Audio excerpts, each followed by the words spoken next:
કેમ છો વિદ્યાર્થીઓ? મજામાં? અગાઉ આપણે જે અભ્યાસક્રમ ચાલુ કરેલો હતો તેમાં પ્રકરણ 1નો આપણે સંપૂર્ણ અભ્યાસ 3 લેક્ચરમાં કરેલો છે.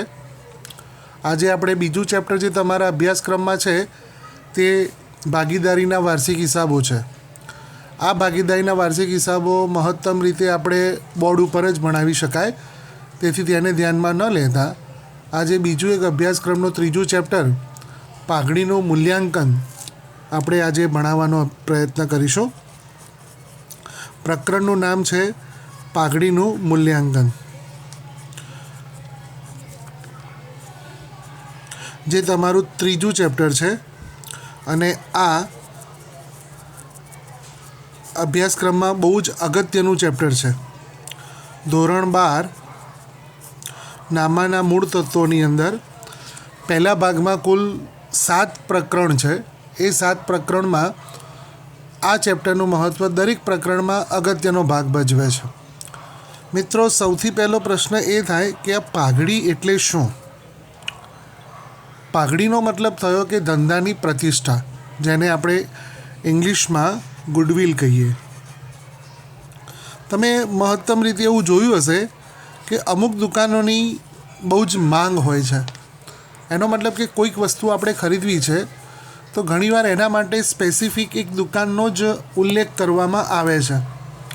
ધારો કે આપણા ત્યાં કોઈ સુપ્રસંગ હોય અને સુપ્રસંગની અંદર કોઈ પણ દાગીનાની કે કપડાની ખરીદી કરવાની છે, ત્યારે ઘરના વડીલ વ્યક્તિઓ ભેગા થઈને એક જ વાક્ય કદાચ બોલતા હોય છે કે આ એક્સ નામની દુકાનેથી ઘરેણાં આપણે બનાવવાના છે, આ દુકાનમાંથી આપણે કપડાની ખરીદી કરવાની છે.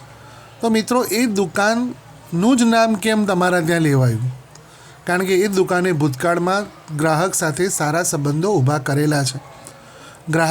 ગ્રાહકને સારી વસ્તુ એણે પૂરી પાડેલી છે. ગ્રાહક સાથેના તેના ભૂતકાળના નાણાકીય વ્યવહારો એકદમ ચોખ્ખા અને સારા છે, જેના કારણે ગ્રાહકોના મનમાં એક સારી છાપ ઊભી થયેલી છે એ દુકાન માટે. બસ એ દુકાનની એ સારી છાપ એ દુકાનની ગુડવિલ છે અને તે ગુડવિલને ગુજરાતીમાં પાઘડી કહેવાય છે. સામાન્ય રીતે આ બધી સારા વર્તનોના કારણે એ દુકાન વર્ષો સુધી ધંધાકીય એકમમાં ઘણો સારો નફો મેળવતી હોય છે. એટલે કે પાઘડીને નફા સાથે સીધો સંબંધ છે.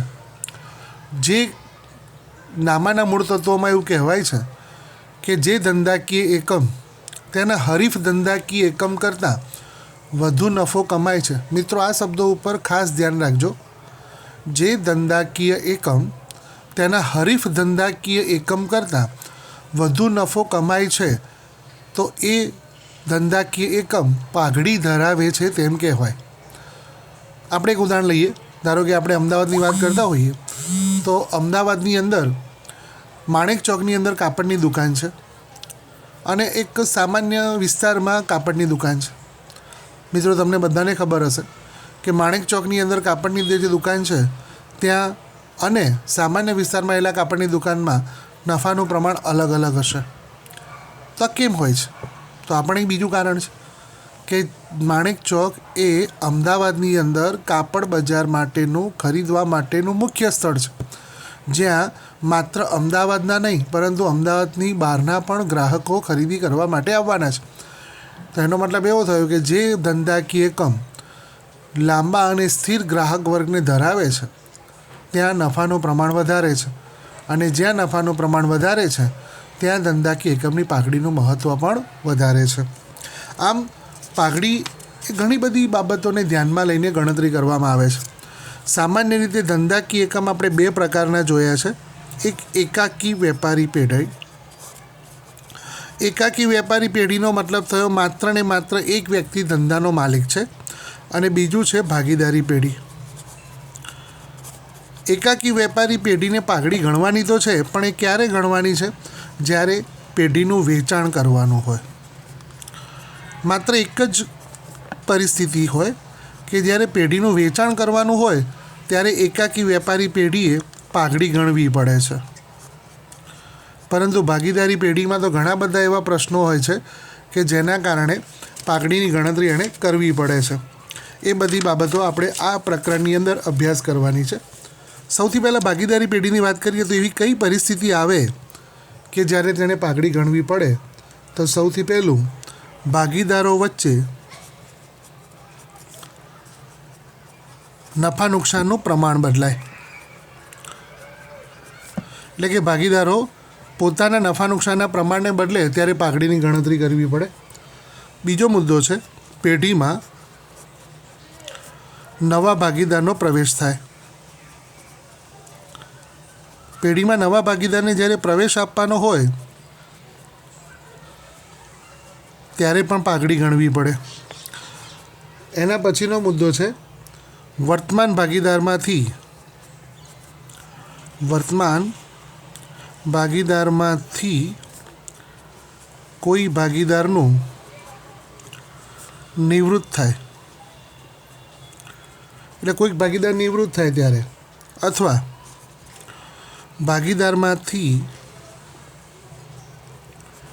કોઈકનું મૃત્યુ થાય. આપણા ત્યાં જે વર્તમાન ભાગીદારો છે એમાંથી કોઈક ભાગીદારનું મૃત્યુ થાય ત્યારે પણ પાઘડીની ગણતરી કરવામાં આવે. અથવા પેઢીનું કંપનીમાં રૂપાંતર થાય. આ મુદ્દાઓ બધા પરીક્ષામાં પ્રશ્નાર્થ તરીકે પૂછાય છે કે એવી કયા પરિસ્થિતિનું નિર્માણ થાય કે જ્યારે ભાગીદારી પેઢીમાં પાઘડીની ગણતરી થાય. તો આપણે જે દર્શાવ્યું છે તે પ્રમાણે. અને છેલ્લો મુદ્દો છે એક કરતાં વધારે પેઢીનું સંયોજન થાય. સંયોજન એટલે ભેગા થાય, મર્જ થાય. તો આ બધી પરિસ્થિતિમાં ભાગીદારી પેઢીની અંદર પાઘડીની ગણતરી કરાય છે.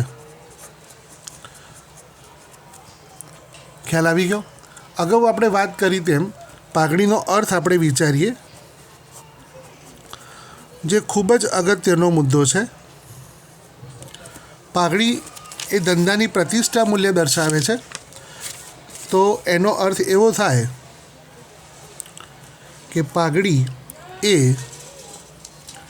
ધંધાની બજારમાં પ્રતિષ્ઠાનું મૂલ્ય દર્શાવતી અદૃશ્ય મિલકત છે.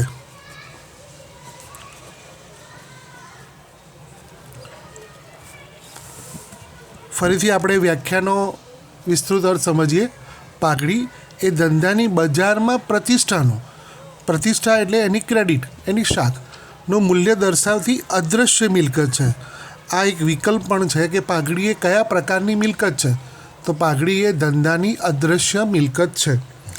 હવે એની બીજી એક અર્થ આપણે સમજીએ. જે પેઢી પોતાની પ્રતિષ્ઠા ખાસ પ્રકારના સ્થિર ગ્રાહક વર્ગ કે અન્ય કોઈ કારણસર અન્ય સામાન્ય પેઢી કરતાં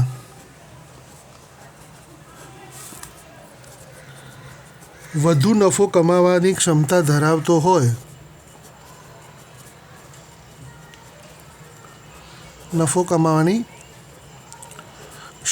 ધરાવતો હોય, તો તે પેઢી પાઘડી ધરાવે છે તેમ કહેવાય. આ એક વિસ્તૃત અર્થ છે. જો એને આપણે ટુકડા પાડીને સમજીએ તો પાઘડીના ચેપ્ટરનો ખૂબ સારી રીતે આપણે અભ્યાસ કરી શકીશું. પોતાની પ્રતિષ્ઠા એટલે કે શાખ અને મૂલ્ય, ખાસ પ્રકારના સ્થિર ગ્રાહક વર્ગ, જેમ આપણે હમણાં ઉદાહરણ કહ્યું કે ઘણા ગ્રાહકો અમુક દુકાન સાથે સ્થિર લગાવ ધરાવે છે. ક્યારેય પણ કોઈ વસ્તુની ખરીદી કરવી હોય ત્યારે તે દુકાન બદલતા નથી, સ્થળ બદલતા નથી, માત્ર એક જ દુકાનને વર્ષો સુધી વળગી રહે છે. એટલે કે ખાસ પ્રકારના સ્થિર ગ્રાહક વર્ગ કે અન્ય કોઈ કારણસર એનો મતલબ થયો કે ઘણી દુકાનોને એક ચોક્કસ પ્રકારની ફ્રેન્ચાઇઝીસ મળેલી હોય છે.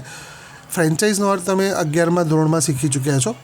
તો એ ફ્રેન્ચાઇઝીસના કારણે અથવા એને મળેલી ચોક્કસ સગવડતાના કારણે એક સામાન્ય પેઢી કરતાં વધુ નફો કમાવાની ક્ષમતા ધરાવે છે. ધારો કે એક સામાન્ય ઉદાહરણ લઈએ કે આપણે એક સામાન્ય કાર્ડ્સની દુકાન શરૂ કરીએ છીએ અને ત્યાં આપણે ગ્રીટિંગ્સ કાર્ડ્સ ને વિઝિટિંગ્સ કાર્ડ્સનું આપણે સેલિંગ કરીએ છીએ. હવે એ દુકાનમાં જે ગ્રાહકો આવશે તેની સરખામણીએ કોઈ કાર્ડ્સની દુકાનને આર્ચીઝનું નામ આપવામાં આવ્યું છે, આર્ચીઝની ફ્રેન્ચાઇઝીસ લેવામાં આવી છે, તો એ આર્ચીઝના કાર્ડ્સનું વેચાણ વધવાનું છે. તો એક ચોક્કસ પ્રકારનું નામ વાપરવા માટેની સગવડતા મળવાના કારણે કાર્ડ્સની દુકાનમાં ગ્રાહકોનું પ્રમાણ વધારે આવે છે. તો એ વધુ નફો કમાવાની ક્ષમતા ધરાવતા હોય તે પેઢી પાઘડી ધરાવે છે તેમ કહેવાય છે. તો આ એનો બીજો અર્થ થયો. હવે પાઘડીને ઘણી બધી અસર થતી હોય છે. તો પાઘડીને કઈ કઈ બાબતો અસર કરે છે એ થિયરિકલ પાર્ટ તરીકે ખૂબ જ અગત્યનો મુદ્દો છે, જેનો આપણે અભ્યાસ કરીએ. તો આપણું મથાળું આવશે પ્રશ્નનું, પાઘડીને અસર કરતા પરિબળો.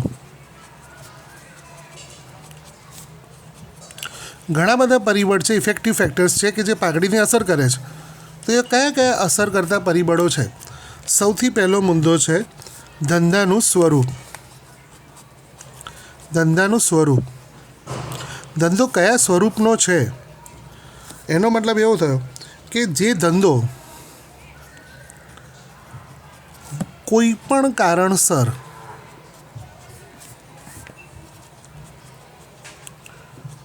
વધુ નફો કમાય છે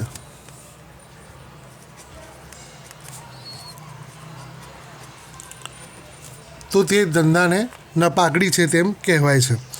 અથવા વધુ નફો કમાવાની ક્ષમતા પોતાના ઉત્પાદનના કારણે, પોતાની પ્રતિષ્ઠાના કારણે એ અન્ય ધંધા કરતાં વધારે સ્વરૂપમાં નફો કમાય છે તો એ ધંધો વધુ પાઘડી ધરાવે છે તેમ કહેવાય. જો નફો નથી કરતા તો એની કોઈ પાઘડી બજારમાં હોતી નથી. એનો મતલબ કે ધંધાના નફાને આપણે પાઘડીને અસર કરતા પરિબળ તરીકે ગણી શકીએ. બીજો મુદ્દો છે ધંધાનું સ્થળ.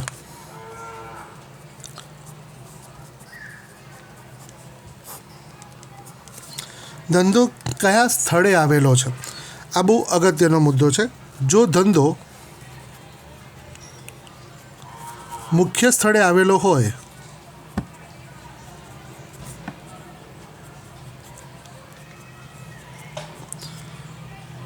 કે જ્યાં વધુ પ્રમાણમાં ગ્રાહક આવતા હોય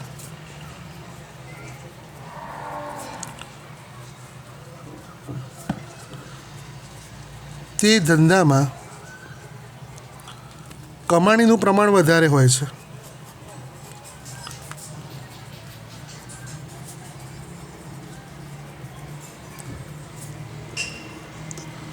ધંધો આપણે હમણાં જ ઉદાહરણ આપ્યું કે માણેક ચોકની અંદર કાપડની દુકાન છે તો ત્યાં ગ્રાહકોનું પ્રમાણ વધારે રહેવાનું છે, તો ત્યાં નફાનું પ્રમાણ પણ વધારે રહેવાનું છે. એટલે કે ધંધાનું સ્થળ જો મુખ્ય સ્થળે છે તો ત્યાં વધુને વધુ ગ્રાહકો આવવાના છે અને જ્યાં વધુને વધુ ગ્રાહકો આવવાના છે ત્યાં પાઘડીનું પ્રમાણ પણ વધારે જોવા મળે છે. ત્રીજી મુખ્ય અસર કરતી છે ધંધાના વર્ષો. ધંધાના વર્ષો અથવા મુદત. બહુ લાંબા સમયગાળાથી જે ધંધાકીય એકમ પોતાની પ્રવૃત્તિઓ કરતા હોય ત્યાં ગ્રાહકો વધારે પરિચિત હોય છે અને જૂના અને ગાઢ સંબંધોના કારણે ત્યાં ગ્રાહકો વધુ આવતા હોય છે, જે ધંધાને અસર કરતી એક બાબત છે. એટલે કે કાર્ય કરવાના મુદત એટલે કે વર્ષ. જે ધંધો ઘણા લાંબા સમયથી પ્રવૃત્તિ કરતો હોય ત્યાં ગ્રાહક વધુ આવતા હોય છે. આપણે ઘણી જગ્યાએ દુકાનના બોર્ડ ઉપર એવું લખેલું હોય છે કે અમારી આ ધંધાકીય પ્રવૃત્તિઓ સિન્સ 1970 સિન્સ 2000 આવું આપણે લખેલું જોયું છે. એનો મતલબ કે ઘણા વર્ષોથી અમે ત્યાં પ્રવૃત્તિઓ કરીએ છીએ જ્યાં ગ્રાહકો વધુને વધુ પરિચિત હોય છે. એટલે કે ધંધાના વર્ષો, જેમ ધંધો લાંબો સમયથી કાર્ય કરતો હોય ત્યાં ધંધાકીય એકમને પાઘડીનું પ્રમાણ વધુ જોવા મળે છે. ત્યાર પછી બજારની સ્થિતિ બજારમાં બે પ્રકારની સ્થિતિ જોવા મળે, તેજી અને મંદી. તમને બધાને ખબર છે કે તેજીના સમયમાં ગ્રાહકો વધુ પ્રમાણમાં વસ્તુની ખરીદી કરતા હોય છે અને મંદીના સમયમાં ગ્રાહકો વસ્તુની ખરીદી ઓછી કરતા હોય છે. અત્યારે હાલની જ પરિસ્થિતિનો જો આપણે વિચાર કરીએ તો આ કોરોના વાયરસના કારણે સમાજની અંદર દરેક ધંધાકીય પ્રવૃત્તિઓ બંધ છે. તો આવા સંજોગોમાં ધંધાકીય એકમમાં આવકનું પ્રમાણ સ્થિર જોવા મળે છે, હોતું જ નથી. તો ત્યાં નફાનું પ્રમાણ નહીં જોવા મળે. તો એવા સંજોગોમાં તે ધંધાની કોઈ પાઘડી ગણાતી નથી. પરંતુ જ્યાં લાંબા સમયથી તેજી ચાલતી હોય, જ્યાં લોકો વધુને વધુ વસ્તુની ખરીદી કરતા હોય, તેવા સંજોગોમાં ધંધાકીય એકમમાં નફાનું પ્રમાણ હંમેશા વધારે જોવા મળે છે. આના ઉપરાંત બીજો એક મુદ્દો છે ઇજારાશાહી. ઇજારાશાહીનો અર્થ એવો થયો કે ધંધાકીય પ્રવૃત્તિ કરવા માટે માત્ર ને માત્ર એક જ એકમ બજારમાં ઉપસ્થિત છે. એની સામે એક સારામાં સારું ઉદાહરણ આપણે આપી શકીએ, રેલવે. ભારતીય રેલવેને આપણા દેશની અંદર રેલવે ચલાવવા માટેનો ઇજારો મળેલો છે. એના સિવાય કોઈ પણ અન્ય કંપની રેલવે ચલાવી શકતી નથી. તો એ રેલવે જે ધારે તે પ્રમાણે નફો કરી શકે છે. તો મુખ્ય બાબત આપણે જો બધી જોઈએ તો અસર કરતા પરિબળોમાં જો કોઈ સૌથી વધારે ઇફેક્ટિવ કોઈ છૂપું ફેક્ટર્સ હોય તો તે છે નફો. મૂળ આપણે એ વિચારવાનું કે પાઘડીને નફા સાથે સીધો સંબંધ છે. જે પેઢી નફો કોઈ પણ કારણસર વધુ કમાય છે તો એ પેઢી પાઘડી ધરાવે છે તેમ કહેવાશે. તો બજારની સ્થિતિનો અર્થ સમજી ગયા. તેજી અને મંદી હોય, તેજીની અંદર નફો વધુ તો પાઘડી વધુ, મંદીમાં નફો ઓછો તો પાઘડી ઓછી. જે ધંધામાં ઇજારાશાહી છે તો ઇજારાશાહીને કારણે સ્થિર ગ્રાહક વર્ગ છે અને લાંબા સમય સુધી તે નફો કમાઈ શકે છે, તો એને પાઘડીનું પ્રમાણ પણ વધારે જોવા મળે છે. ત્યાર પછી અસર છે સંચાલકોની કાર્યક્ષમતા. કોઈપણ ધંધાકીય એકમની સફળતાનો આધાર સંચાલકોની કાર્યકુશળતા ઉપર રહેલો છે. જો ધંધાકીય એકમો સારી કાર્યકુશળતાથી ધંધાકીય એકમ કરશે તો ધંધો નફાનું પ્રમાણ વધારી શકે છે. અને જે ધંધામાં નફાનું પ્રમાણ વધારે હોય ત્યાં હંમેશા પાઘડીનું પ્રમાણ પણ વધારે જોવા મળે છે. એટલે કે જે સંચાલકોને કાર્યકુશળતા છે, ધંધો ચલાવવા માટેનું જ્ઞાન છે, તો તે ધંધાકીય એકમ નાણાકીય એકમના પ્રમાણમાં વધારો કરી શકે છે. એટલે કે કાર્યકુશળતા હોય, જ્ઞાન હોય, વિશિષ્ટ અનુભવ હોય, તો આ બધા અસરકર્તાના કારણે સંચાલકોની કાર્યક્ષમતાથી પાઘડીનું પ્રમાણ હંમેશા વધારે જોવા મળે છે. અને છેલ્લે અન્ય લાભ. પેઢીને ફ્રેન્ચાઇઝ મળેલી હોય કે કોઈક ટ્રેડમાર્કનો તે ઉપયોગ કરી શકે, અથવા લાયસન્સ આપેલું હોય, અથવા કોઈપણ પ્રકારની સગવડતા મળેલી હોય, તો આ બધા કારણોથી અન્ય પેઢીઓ કરતાં તે વધુ નફો કમાઈ શકે છે અને તે પાઘડીની અસર કરતા પરિબળોમાં ગણાઈ શકે. તો ફરીથી આપણે પાઘડીની અસર કરતા પરિબળોના ખાલી મુખ્ય મથાળા જોઈ લઈએ. સૌથી પહેલો મુદ્દો છે ધંધાનું સ્વરૂપ. જો વધુ નફો કમાય છે તો પાઘડી વધુ છે, ઓછો નફો કમાય છે તો પાઘડી ઓછી છે. બીજું છે ધંધાનું સ્થળ. મુખ્ય સ્થળે જો ધંધો કાર્ય કરે છે તો ત્યાં નફાનું પ્રમાણ વધારે છે, ગ્રાહકો લાંબા સમયથી અને સ્થિર ગ્રાહક વર્ગ મળી રહે છે, તો પાઘડીનું પ્રમાણ તે અસર કરે છે. ધંધાના વર્ષો. લાંબા મુદ્દતથી કાર્ય કરતી ધંધામાં પાઘડી વધારે જોવા મળે. ત્યાર પછી બજારની સ્થિતિ. તેજી મંદીનું પ્રમાણ હોય ત્યારે પણ બજારની સ્થિતિને અસર કરે છે. ત્યાર પછી સંચાલકોની કાર્યક્ષમતા અને છેલ્લો મુદ્દો છે અન્ય લાભ. તો આ થિયરિકલ ભાગ તરીકે 3 માર્કમાં બોર્ડની અંદર પૂછાતો પ્રશ્ન છે, ભાઈ પાઘડીને અસર કરતા કયા કયા પરિબળો છે. તો બાળકો આ તમારે વ્યવસ્થિત રીતે પહેલાં તૈયાર કરવાનું છે.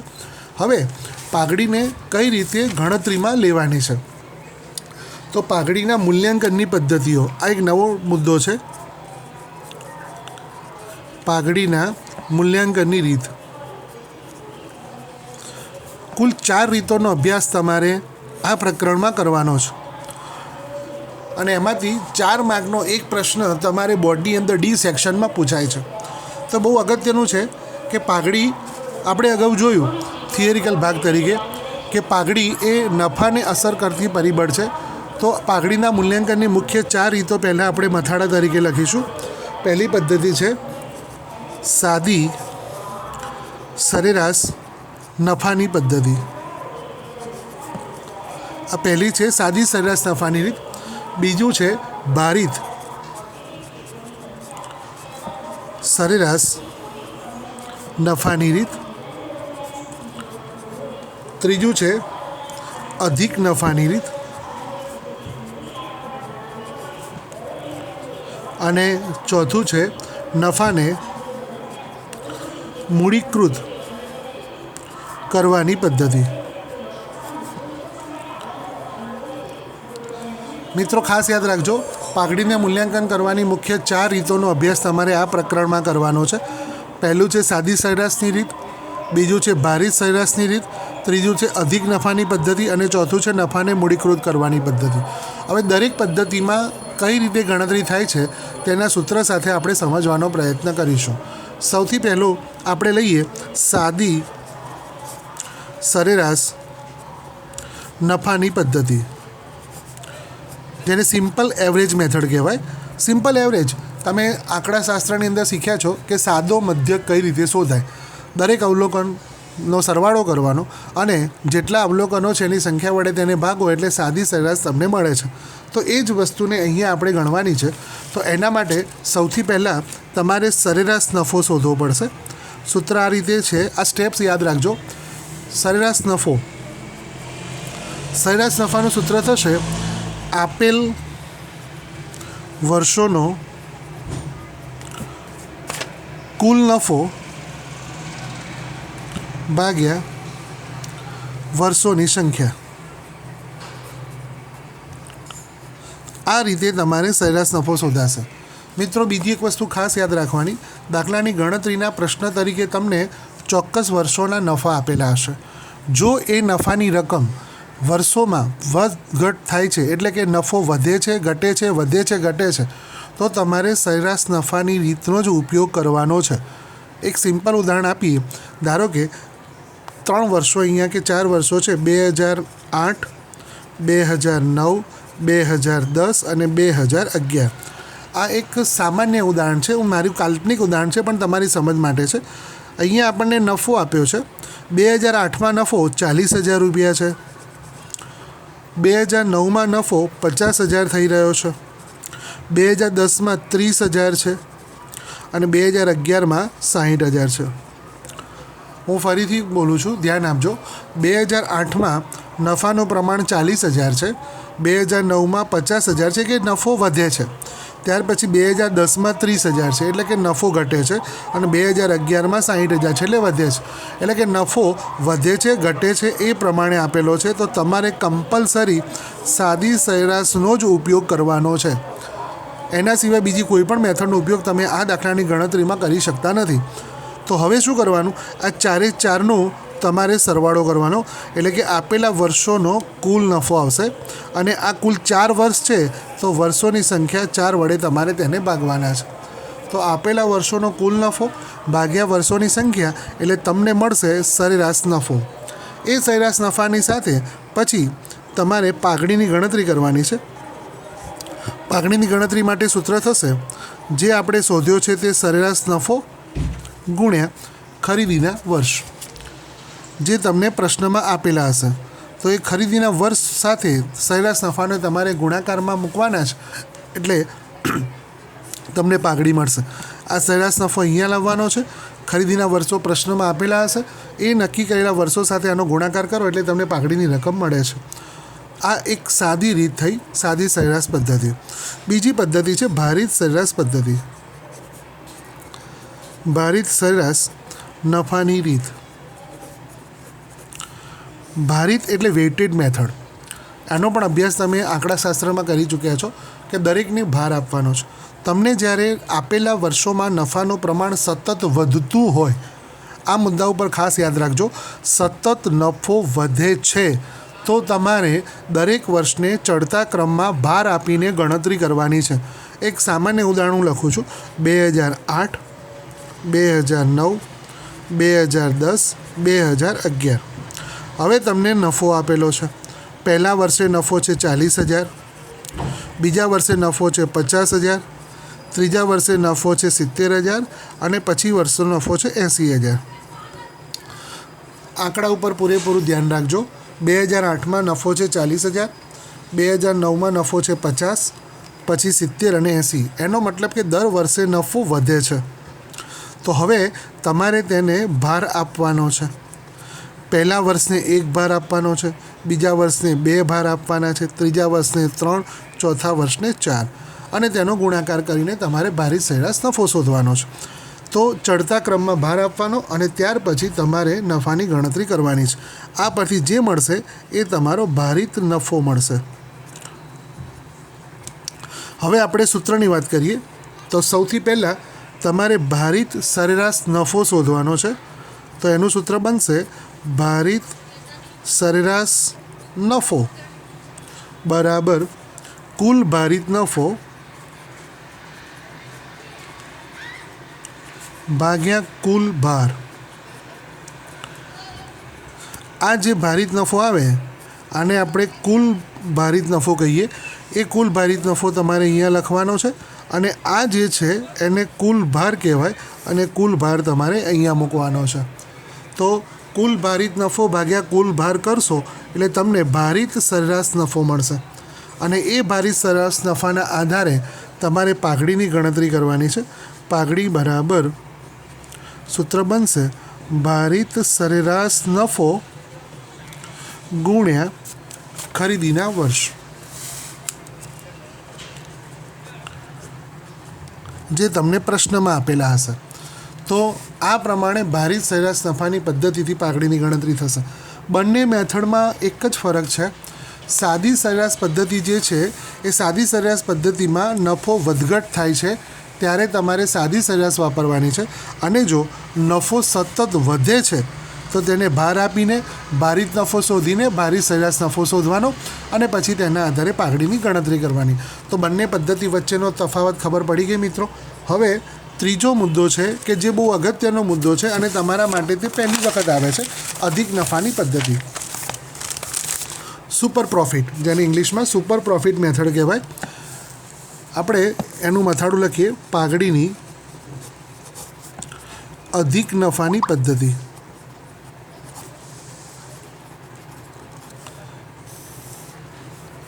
અધિક નફાનો મતલબ શું થયો? અધિક એટલે વધુ. દરેક ધંધાકીય એકમ જ્યારે પોતાની નાણાકીય પ્રવૃત્તિઓ કરે છે ત્યારે તે એક પોતાનો અપેક્ષિત નફો નક્કી કરે છે કે મારે આટલો તો એપ્રોક્સિમેટ પ્રોફિટ આપણને મળવો જોઈએ. પરંતુ એની સારી પ્રવૃત્તિઓના કારણે અથવા તેને મળેલા સારા લાભના કારણે તે પોતાના અપેક્ષિત નફા કરતાં વધુ નફો જ્યારે કમાય ત્યારે તે વધારાના મળેલા નફાને અધિક નફો કહેવામાં આવે છે. તો અધિક નફાની એક સામાન્ય વ્યાખ્યા જો આપણે કહીએ તો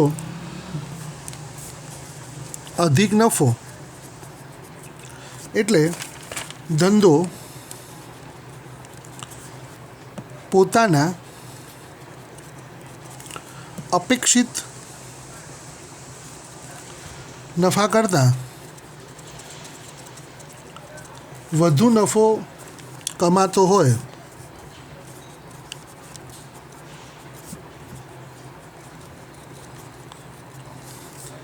તો તે વધારાના નફાને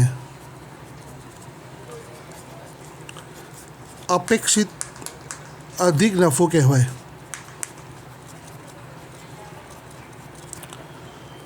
પોતાના અપેક્ષિત નફા કરતાં વધુ નફો કમાતો હોય તો તે વધારાના નફાને અધિક નફો કહેવામાં આવે છે.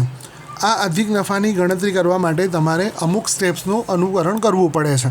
તો એના મુદ્દાઓ તમારે ખાસ યાદ રાખવાના છે. પહેલો મુદ્દો છે, સૌથી પહેલાં તમારે રોકાયેલી મૂડી શોધવાની છે. આ સ્ટેપ ખાસ યાદ રાખજો. સૌથી પહેલાં તમારે રોકાયેલી મૂડી શોધવાની છે. રોકાયેલી મૂડી માટે તમારે ગણતરી કરવાની છે કુલ મિલકતો માઇનસ કુલ દેવા. આ પહેલી ગણતરી કરવાની કે તમારે રોકાયેલી મૂડી શોધવાની. રોકાયેલી મૂડી શોધવા માટે તમારે ગણવાનું છે કુલ મિલકતો માઇનસ કુલ દેવા. ત્યાર પછી પ્રશ્નની અંદર જ અપેક્ષિત વળતરનો દર આપેલો હશે, એ તમારે ધ્યાનમાં લેવાનો છે. અપેક્ષિત વળતરનો દર પ્રશ્નમાં જ આપેલો હોય તો એ અપેક્ષિત વળતરના દરને તમારે ધ્યાનમાં લેવાનો. એના આધારે તમારે અપેક્ષિત નફો શોધવાનો છે. તો અપેક્ષિત નફો શોધવા માટેનું સૂત્ર બનશે રોકાયેલી મૂડી જે આપણે શોધેલી છે, રોકાયેલી મૂડી ગુણ્યા અપેક્ષિત વળતરનો દર જે આપણને પ્રશ્નમાં આપેલો હોય અને ભાગ્યા 100. તો આ રીતે તમને અપેક્ષિત નફો મળશે. રોકાયેલી મૂડી લાવવાની છે, અપેક્ષિત વળતરનો દર મૂકવાનો છે અને ભાગ્યા 100 કરો એટલે તમને અપેક્ષિત નફો મળશે. ત્યાર પછી પ્રશ્નની અંદર જુદા જુદા વર્ષોનો નફો આપેલો હોય તો એ નફાની રકમને ધ્યાનમાં લઈને તમારે સરેરાશ નફો શોધવાનો છે. બે રીતે આપણે સરેરાશ નફો શોધી શકીએ. જો નફો વધઘટ થતો હોય તો સાદી સરેરાશ વાપરવાની છે અને જો નફો સતત વધતો હોય તો ભારિત સરેરાશ વાપરવાની છે, જે અગાઉની આપણે બે રીતો પ્રમાણે જોયું છે. અને એ પ્રમાણે તમારે દાખલાના ભાગરૂપે સરેરાશ નફો શોધવાનો છે. સરેરાશ નફો બે રીતે શોધી શકાય. એક સાદી સરેરાશથી પણ શોધી શકાય અને બીજું ભારિત સરેરાશથી પણ શોધી શકાય. જે પ્રમાણે નફાની રકમ આપી છે તે પ્રમાણે તમારે સરેરાશ નફો શોધવાનો છે. હવે તમારી પાસે બંને નફા આવી ગયા છે, અપેક્ષિત નફો પણ છે અને સરેરાશ નફો પણ છે. તો એના આધારે તમારે પાઘડી શોધવાની છે, અધિક નફો શોધવાનો છે. અધિક નફાનું સૂત્ર બનશે સરેરાશ નફો માઇનસ અપેક્ષિત નફો. બે નફા શોધ્યા પછી તમને અધિક નફો મળશે, સરેરાશ નફો માઇનસ અપેક્ષિત નફો. અને આ સૂત્રને તમારે પરીક્ષા માટે પણ યાદ રાખજો. અમુક વર્ષોમાં બોર્ડની અંદર વિકલ્પ તરીકે પણ પૂછાયું છે કે અધિક નફો એટલે શું. તો અધિક નફાનું સૂત્ર બનશે સરેરાશ નફો માઇનસ અપેક્ષિત નફો. હવે જે આ અધિક નફો શોધાયો છે તેને તમારે પાઘડીમાં રૂપાંતર કરવાનું છે. એટલે હવે તમારું છેલ્લું સૂત્ર બનશે પાઘડી બરાબર અધિક નફો ગુણ્યા વર્ષોની સંખ્યા, કે જેટલા વર્ષોની ખરીદી આપેલી છે એ સંખ્યાને તમારે ગુણાકારમાં લેવાની એટલે તમને પાઘડી મળશે. તો આખું સૂત્ર ફરીથી હું તમને સમજાવી દઉં છું. પાઘડીના અધિક નફાની પદ્ધતિ, અધિક નફો એટલે સુપર પ્રોફિટ, કે આપણા અપેક્ષા કરતાં વધારે નફો મળે છે તો તે અધિક નફો છે. સૌથી પહેલાં તમારે રોકાયેલી મૂડી શોધવાની છે. રોકાયેલી મૂડી કુલ મિલકતો માઇનસ કુલ દેવાથી શોધાશે. ત્યાર પછી અપેક્ષિત વળતરનો દર પ્રશ્નમાં જ આપેલો હશે. ત્યાર પછી અપેક્ષિત નફો શોધવાનો છે. એના માટેનું સૂત્ર બનશે રોકાયેલી મૂડી ગુણ્યા અપેક્ષિત વળતરનો દર ભાગ્યા 100. ત્યાર પછી સરેરાશ નફો શોધવાનો, જે પ્રશ્નમાં આપેલા નફાને ધ્યાનમાં લઈને શોધાશે. જો નફો વધઘટ થતો હશે તો સાદી સરેરાશ, સતત વધતો હશે તો ભારિત સરેરાશ. પછી શોધવાનો છે અધિક નફો. અધિક નફો એટલે કે સરેરાશ નફો માઇનસ અપેક્ષિત નફો. અને છેલ્લું સૂત્ર બનશે તમારું પાઘડીનું અધિક નફો ગુણ્યા વર્ષોની ખરીદી. તો આ પાઘડીની અધિક નફાની પદ્ધતિથી તમારે દાખલો ગણાયો તેમ કહેવાય. હવે છેલ્લો ટોપિક આપણો નફાને મૂડીકૃત કરવાની પદ્ધતિ. નફાને મૂડીકૃત કરવાની પદ્ધતિ. આમાં તમારે મૂડીકૃત નફો શોધવો પડશે અને એના આધારે તમારે પાઘડીની ગણતરી કરાશે. આ માટે સૌથી પહેલાં તમારે આ સ્ટેપને અનુસરવાનું છે કે સરેરાશ નફો શોધવાનો છે. સરેરાશ નફો શોધી તેને ધંધાના સામાન્ય અપેક્ષિત વળતરના દરના ધોરણે તેની મૂડીકૃત કિંમત નક્કી કરવાની છે.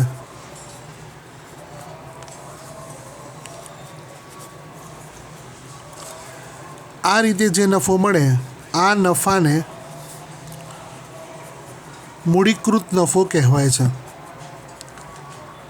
આ વ્યાખ્યા પણ યાદ રાખજો.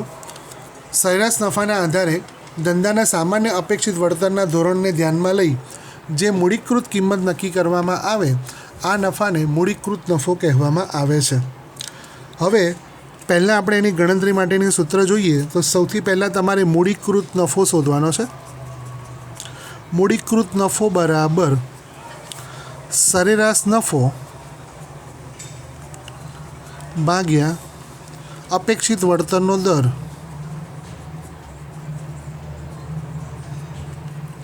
ગુણ્યા 100. તો આ પ્રમાણે તમારે મૂડીકૃત નફો શોધવાનો. અને બીજું તમારે રોકાયેલી મૂડી શોધવાની છે. રોકાયેલી મૂડી અગાઉ આપણે સૂત્ર દ્વારા શીખી ચૂક્યા છીએ કે રોકાયેલી મૂડી એટલે મિલકતો માઇનસ કુલ દેવા. કુલ મિલકતોમાંથી કુલ દેવા બાદ કરો એટલે રોકાયેલી મૂડી મળે અને પછી તમારે પાઘડી ગણવાની છે. પાઘડી બરાબર મૂડીકૃત નફો માઇનસ રોકાયેલી મૂડી. તો આટલા સ્ટેપમાં તમારી મૂડીકૃત નફાના આધારે પાઘડીની ગણતરી થઈ જશે. મૂડીકૃત નફાને ધંધામાં રોકાયેલી મૂડી સાથે સરખાવવામાં આવે છે.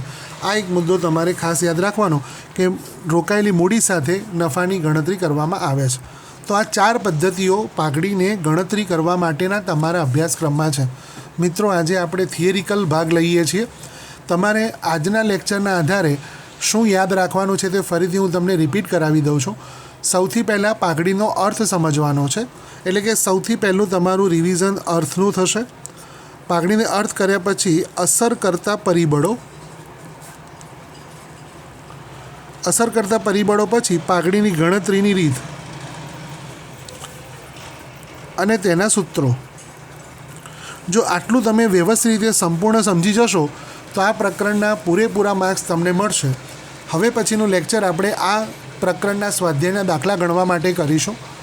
હું એવું આશા રાખું છું કે તમે જ્યારે બીજું લેક્ચર આના પછીનું એટેન્ડ કરો ત્યારે તમારી પાસે બધા જ સૂત્ર અને તેની ગણતરી સંપૂર્ણ રીતે યાદ રહેશે, જેના કારણે તમને દાખલાઓની ગણતરી કરવામાં કોઈ તકલીફ ન પડે.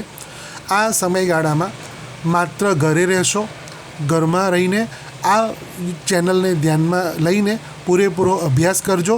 સતત પુનરાવર્તન કરી શકાય તે માટે આને સેવ કરીને સતત જોતા રહેજો. અમારા વિડીયોમાં આ એક નાનો પ્રયત્ન તમારા અભ્યાસમાં વધારો કરવા માટેનો છે. ક્યાંક કોઈ ક્ષતિ રહી ગઈ હોય તો એ ક્ષતિને તમારા સુધારા માટેની જ છે તેવું સમજીને તમે આને વ્યવસ્થિત રીતે સમજવાનો પ્રયત્ન કરજો. મિત્રો, સતત અભ્યાસ કરતા રહો, કારણ કે તમારું આ વર્ષ ખૂબ જ અગત્યનું છે. આ વર્ષના પર્સન્ટેજ તમારી જિંદગીના બહુ અગત્યના પર્સન્ટેજ છે. આપણે આ પ્રકરણને વધારે સારી રીતે આગળ વધારવાનું છે. હવે પછીનું લેક્ચર એ આ સ્વાધ્યાયના દાખલા ગણવા માટે રહેશે. ત્યાં સુધી આ થિયરિકલ પોર્શન દરેક વ્યક્તિ વ્યવસ્થિત રીતે સમજી લે, અને જો કદાચ આમાં કોઈ સમજ ન પડે તો રૂબરૂમાં જ્યારે મળીએ ત્યારે તેનો ઉકેલ આપણે લાવીશું. જે સમજ ન પડે તેને પણ અભ્યાસમાં લઈશું.